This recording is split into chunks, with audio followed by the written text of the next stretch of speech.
But to me, she said no. It's the delusions of fulfillment because those goals don't really mean anything. So correct me if I'm wrong, but my theory on narcissism has always been that it is like a collection of coping mechanisms that have developed from trauma and within the context of a narcissistic society. So within this theory, there's going to be people who exist on the spectrum from like exhibits no narcissistic personality qualities to like full diagnosis.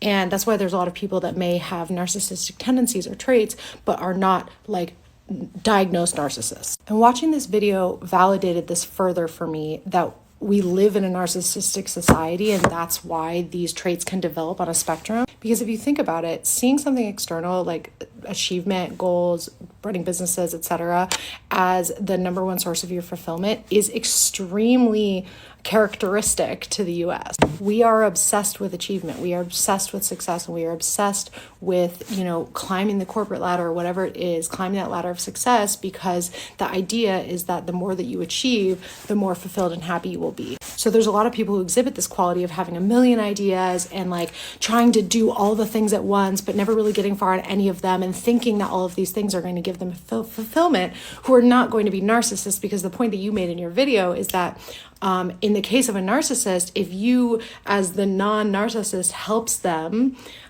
towards their fulfillment and doesn't work out, they'll blame you and gaslight, manipulate, and all those things. Whereas I think there's a lot of people who experience that same thing of like, hoping that their achievement gives them that fulfillment and having these sort of ideas of grandeur of like, I'm going to be big one day. I'm going to, do all these things in a hopes that it'll satisfy us. And then you get there and it's just not.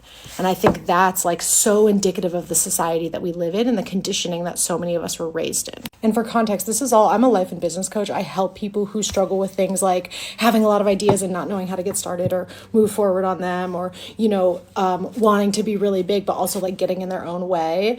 And I've experienced that myself. And so seeing these as not inherent to narcissism, but also common traits within narcissists is so interesting to me, because I think that says way more about society and our conditioning than it does about either like narcissists or not.